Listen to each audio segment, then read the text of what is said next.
What is up, warriors? Welcome back to my channel. Hi. Hello, wonderful people. This video was highly requested. I've been sitting on it for a while. This is the exact same story time that I've been talking about for a couple of years now. I needed to organize my thoughts, like I said, and let the dust settle because I was in an indescribable state of anger. just angry as hell. I was gonna title this video, I Dated a Psychopath, but I am not a licensed professional. I cannot diagnose anybody. This man was unlike any person I've ever met as far as the lengths he went through to keep the web of lies intact, and it was scary. And I want to share this story. This was my experience. But before we jump into that, y'all already know, gotta shout out my warriors of the week. Much love to all my babies on Twitter as well as Patreon. I love y'all so much.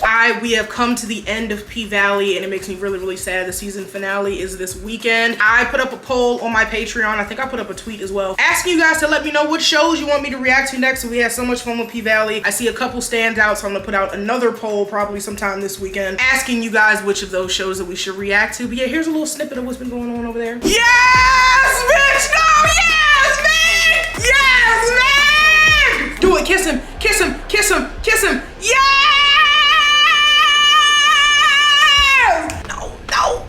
No, yes. Be discombobulated.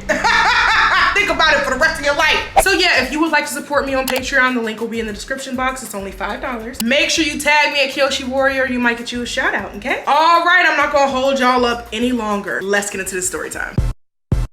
Let's go. First and foremost, I will be changing names so I can't get sued, but trust. If I could give you this man's full name and social handles, I would. And all I'm gonna say is that this took place in the DMV, and if I were so bold, and I am, all of this took place in Prince George's County. Okay, let's get right into this. So, how we met. All of this started because I wanted some Auntie Anne's pretzel bites. Yes, you heard me correctly. I wanted some cinnamon pretzel bites with the little icing. I wanted it after I got off work, and the closest one was in a Walmart nearest to my job. It was literally right at the front of the store, so I just walked in, got my pretzel bites, and then walked back out. And as I'm leaving, this dude walks up next to me, but he's on the phone, and I'm waiting for people to move the cars in the crosswalk so I can walk across. Then he looks at me and he's like, "Hey man, I gotta call you back." He turns his attention to me and tells me his name is CJ. I told him my name was Maya and that I had to go because my pretzel bites were getting cold. He started laughing and then asked if he could have my number, and I said, "No, I'm not dating right now." And I should have listened to myself. This is one of those moments. I should have listened to myself, but I didn't. He was extremely persistent. He said I was pretty and he asked if he could walk me to my car, and I said, okay.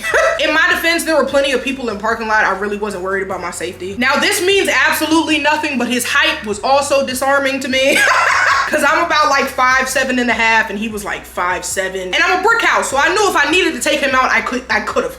I could have easily taken him out. But yeah, so he walks me to my car, and while we're walking, he tells me he's in law school. I'm like, I don't believe you. You would have led with that. Show me your ID. I was like, I don't believe you. He did proceed to pull out his ID, show me what school he went to, and took the extra measure to go into his email and show me his email address that had @edu.com, so I knew for sure that he didn't just have a fake ID for this school in his pocket. I was like, okay, all right, good for you, you know, good for you. At this time, I was actually a paralegal in my mom's office, so that's what I told him I was doing, in addition to being a YouTuber. Long story short, bro, we sat in the Walmart parking lot for almost, I feel like, an hour and a half talking. He was extremely engaging. He wanted to know everything about me. I went to the bookstore before I went to the Walmart. He was asking me what I was reading, all of that. But I noticed a couple of things during this conversation. Number one, he was not forthcoming with information about himself at all, but wanted to know everything about me down to what I had for breakfast. And number two, he's one of those people that always had a story to match your story. You know what I'm talking about? Like somehow for everything I said, he could relate personally. It was giving people pleaser, like I really want you to like me. I want you to know we have commonality so you can trust me. And this wasn't a red flag I picked up until later because he kept doing it.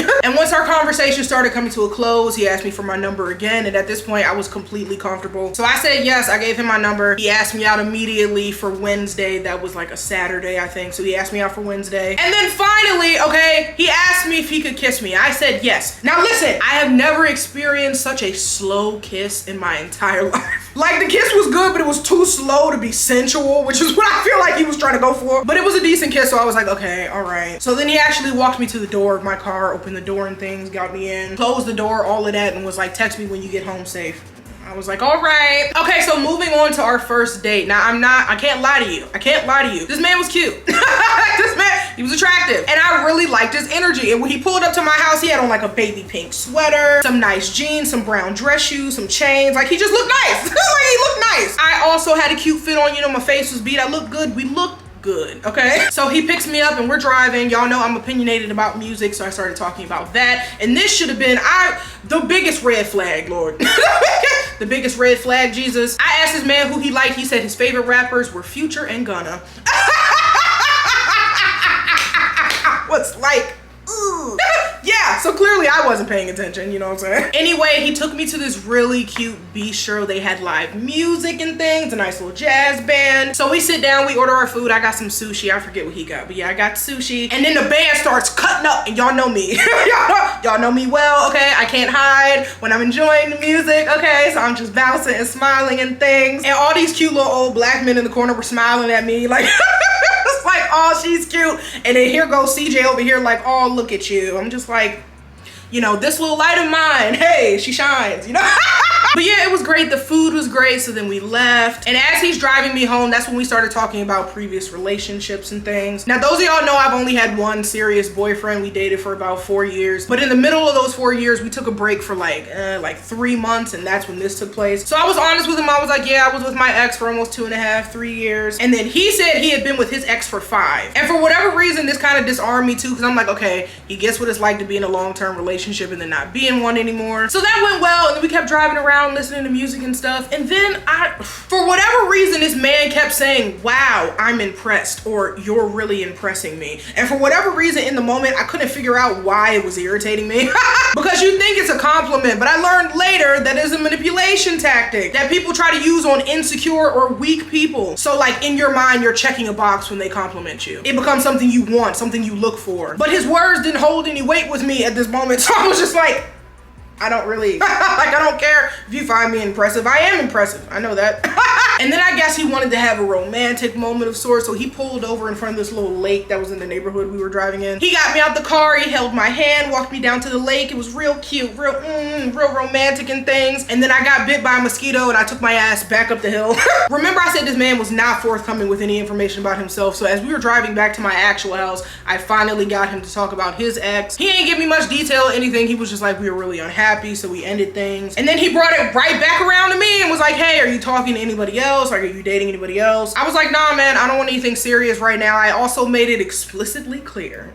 I made it explicitly clear that I was not interested in a physical relationship. And then I asked him if he was dating anybody else and he said no. He said the only girl he dated was like a month ago or so. And I was like, cool. So who are you sleeping with? I was like, bro, you're not gonna convince me. I was like, if I'm not gonna sleep with you, I know you're sleeping with somebody else. We're grown, we're adults. And he was like, no, man, no. I haven't slept with anybody since that other girl. I was like, all right. I was like, okay, sir. All right, so let's talk about the last girl, okay? Here's where my dragging begins, because I went on one date with this man. He texted me, asked me to come to his house. I was not comfortable with that. We only had one date. I was like, I'm not, well, I'm gonna go to your house for what? Why? He was like, oh, we can watch movies and hang out. Like, he was trying to make it very clear he wasn't trying to do anything sexual, but I still wasn't completely comfortable and did not listen to myself and went anyway. So that's the first thing, listen to yourself. So yeah, I went in his house, you know, we went in his bedroom, we picked a movie, we laid on the bed, we watched the movie for a little while, we made out a little bit. I got more comfortable and then I started asking him more questions about his ex and this last girl that he said he was talking to a month ago. He was like, the girl before you, she's unimportant, we weren't serious at all, but then he said, I think you might know her. He was like, I think you might know her. I think you guys went to school together. I was like, what? So then he goes to Instagram, he shows me her page and her ad and was like, yeah, this is her. I was like, I do know her. I do know her. We did go to high school together. I follow her on Instagram and everything. We weren't close friends, but we talked here and there. Like if I saw something on her story and she looked cute, I'd send her little heart eyes and be like, work, bitch. Like, you know, cute girl shit. Like, I was just like, yeah, girl, you look good. And she would do the same to me. But we never had any type of deeper conversation than that. But I definitely knew her by face and name. So then a couple of days later, he said he wanted to hang out. I said I was gonna go to a park. So I told him which park I was going to. He met me there. I was enjoying a little herbal situation, you know, for the walk. So he came over and got into my car while I was doing that. Oh, so yeah, this is it right here.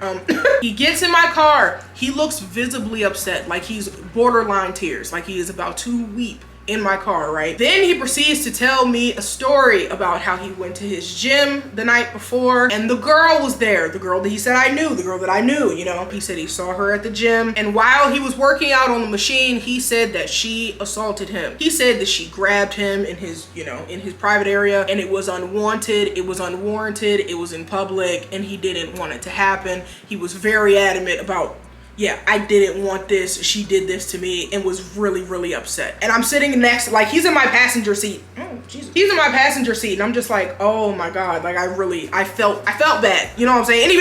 Any empathetic person would, if someone's sitting here telling you about sexual assault that they've experienced less than 48 hours ago, you know what I'm saying? I was immediately like, oh my God, that is so fucked up, you know? And initially, as he was talking, I completely believed him. I completely believed his story. It didn't feel like he was lying until we got towards the end, and it was a split second where I felt like he forgot what he was talking about because his affect went from obviously like being upset to him like being fine for like a good 2 milliseconds, you know what I'm saying? I saw him snap out of it. I am never, even if I did feel like that, I wouldn't say it to the person's face like, oh, you're lying, you know, about something so serious, you know what I'm saying? And I just didn't want to do that to him. I wanted to give him the benefit of the doubt. Obviously, sexual assault is a traumatic experience, and I dididn't want to villainize him in that moment, even though I saw it with my own eyes. Even though I saw with my own eyes him, he was smiling almost, and it was really, really weird. And then he flipped back into being upset, and it took me back. it took me aback, and I just felt it. I was like, something ain't right. something in the milk is unclean with this one. It just didn't feel right in my gut, like, at all. And I make the decision. I had no plan. I was like, I don't even know what I'm gonna say to this woman, but I decided to DM this girl. I know her enough where I felt comfortable enough to hit her phone, DM her, because I did not have her phone number, and ask her, did she know a man named CJ? So that's what I did. I was really simple. I was like, hey girl, do you know a man named CJ? Less than 5 minutes, she just sends me her phone number. I was like, oh. I was like, oh no. She ain't say shit at all. She said nothing at all. She just sent me her phone number, and I was like, bet, like, we gon' let's chop it up, sis. Let's talk about it. I call her, right? I call her like less than 10 minutes after that. I'm like, all right, I'm with a friend. I'm about to head home, and I'm gonna call you. She was like, all right. We were on the phone for an hour and a half, ladies and gentlemen. We were talking on the phone for an hour and a half. Not only did this man, I'm sorry, I'm getting angry all over again because this shit was just so vile. It was so vile. She'd known this man since college, okay? He led her on for about 2 years, and a month prior to him reaching out to me, interacting with me, he had gotten her pregnant and paid for her abortion. Less than a month ago, and was still hitting her up for sex. At this point, I told her, I had to tell her flat out, I'm like, this man said that you sexually assaulted him. He sat in my car. He sat in my car, in my passenger seat, looked me in my face and told me that you grabbed his junk at the gym and he didn't want it to happen and you sexually assaulted him. She told me that same day, the same day that he said she sexually assaulted him, they met up at the gym. They go to the gym together all the time. Apparently, they meet up at night and go to the gym. And then she said after the gym, they went out to the car and they had sex. She was like, he came up to me, I was on the elliptical, he said he wanted to drive the boat, which for them meant that he wanted to eat her out. And they went to the car and then they had relations. For me, I was confused. I was like extremely confused by a lot of things. First of all, why would you tell me this tale? It was just so confusing to me. Because I told this man off top, listen, I'm not looking for a relationship. I'm here to, whatever I feel like doing, I'll do, you know what I'm saying? But you can sleep with whoever. I just want to make sure that I'm safe physically. If you're going to be kissing me on the mouth, just be honest, bro. Like, we all were adults. It just made no fucking sense to me. Because I gave him no reason to lie. I was like, bro, I don't care. I'm not gonna be sleeping with you. So I know somebody else is. Just be honest and straightforward. Like, what the hell? And then why lie about this girl specifically that you knew you were still sleeping with and tell me that she sexually assaulted you? What am I supposed to do with this information? Why are you telling me this? And what did he expect to get out of it? Like, I feel like he really just wanted sympathy. I feel like he wanted an emotional, traumatic connection with me. Does that make sense? Because I'm like, there's literally no other reason why you would lie about something like that. Knowing that I'm not like good friends with this girl, knowing that like there's no, it was just so asinine. It was just such a stupid set of lies. It just did not need to happen. And obviously she was angry, as I would be angry if somebody was out here lying, just straight up lying, saying, no, yeah, this person sexually assaulted me, when it was the exact fucking opposite. It's like that, oh, pain. He was a liar, she was livid, and she wanted to confront him, and something in my spirit, something in my spirit told me not to let her go alone. You know what I'm saying? I had absolutely no anger for myself personally. I was like, you really dogged this woman. Like you really treated her horribly. And that's all my focus was. Like all my energy was with her. So I was like, let me just go be there with her, support her, make sure she don't go to jail, because she wanted to hurt him. She wanted to hurt him, and I felt like if somebody wasn't there to rein her in, that she would have done just that. So I was like, let me just go. So I had this phone call with her while she was on vacation, but she said she was gonna be back in a couple of days and that we needed a plan, okay? So she came to my house, we talked for a while, and then we decided how we were going to pull up on this man. He would FaceTime me before he went to the gym. He would always go to the gym around like 10 o'clock at night. He would just FaceTime me, tell me good night or whatever, and then go to the gym and then hook up with this one. Just like, so we knew he was gonna be at the gym that night, and when she came over, it was like 7, 8 o'clock. So we talked for a couple of hours, waited, and then I FaceTimed him because I knew he was gonna be on his way to the gym. So we're sitting in the booth in my basement, and she's across from me, and I'm FaceTiming him like this. And just while she was sitting there, I was like, I could run niggas for a living. Run game on Negroes for a living if I wanted to. Like, she's sitting in front of me, I'm just pumping him just for more information and more proof of his lies, you know what I'm saying? I made him say he was only talking to me. I made him, you know, make plans and we were gonna hook up next week, like all of that, just all whatever. He was just admitting to all of it. I was like, yeah, do that. So then he said he was on his way to the gym. We were talking while he was like driving in the car. I asked him how far away he was. He told me you know, she was there. But yeah, once we knew what time he was gonna be at the gym, we got up, we left my house. And this was the pull-up, okay? The gym was like 20 minutes away from me. So me and her, we both had on black hoodies, okay? I was taking this so seriously. You know me, I'm dramatic. I was like, is this what we doing? We pulling up? We gotta be incognegris. I had on my hoodie. We were driving. I was blasting Meg so we could get into the right headspace. Blasting Megan Thee Stallion so I could be good and angry, good and irritated when I got there and saw his face. So yeah, man, we get there, we see his car. It's on the other side of the parking lot. We parked on this side. She decided to go in because obviously it's her gym and it wouldn't look inconspicuous if she did. But the plan was to get him to come outside by his car where I would be waiting. So she hops out, she goes in, I'm sitting in my car, I'm just waiting, I'm looking, because the windows to the gym were big and like you could see, I was just waiting. So when I saw her get him off of his machine and he was like walking outside, I then got out of my car and ran over to his car. She got him outside. He saw me. She dropped all of her shit and just went off. She just went off. So this is the type of shit she should be on. I was like, But on the outside, I was extremely nonchalant, and I feel like that pissed him off even more. Then I verbalized and I told him, I was like, bro, you had no reason to lie to me. I didn't care. I didn't care about what you were doing. I didn't care about you. Like, you had no reason to lie to me. So then she continues to go off, and I had to hold her back like 2 or 3 times. She really wanted to punch a hole in his head because he did not have a care in the world. Bro, he walked to his car, he got gum, he ate a piece, he asked us if we wanted some. An asshole, a complete and utter asshole. Eventually, we just had his ass on the curb and was roasting his ass. Here's a picture. I took this picture with flash just so he knew. I was like, baby, you knew I was in the business of YouTube. You knew. So this is gonna be a story time on my channel eventually. He was like, you better not post it, doesn't have my face. I was like, it doesn't have your face in it, don't worry. But here's a picture of you getting your ass handed to you. I just wanted to take that. I wanted that memory. He got mad and I didn't care, obviously. I didn't give a damn. But then, in front of me, he was trying to manipulate this girl. Like, it was the most disgusting shit I've ever seen, honestly. He was like, when we were in school, I was there for you. Like, I went and got you this and I did this. I was just like, whoa. He was talking softly. He was getting closer to her. I could see her wall like crumbling. You know what I'm saying? It was like, it was just really scary and like sad to watch because it was clear that he knew exactly how to emotionally manipulate her. Like, she completely backed down. completely, like her wall was almost down. And I had to yell from the other side of the car, but was he there for you when you got your abortion? Like, let's stay focused on present. Like, he was talking about college, like, we've been graduated, bro. None of that matters. Less than a month ago, you got this woman pregnant and paid for her abortion and wasn't there for the recovery, wasn't there for anything. After I yelled that, it was like she woke up and pushed him off her and was like, no, you weren't there for me. And then that man looked at me, he looked at me like he wanted to hurt me for real. He was just mad as hell because he wanted to play her. I was like, it's not gonna happen, not while I'm standing here.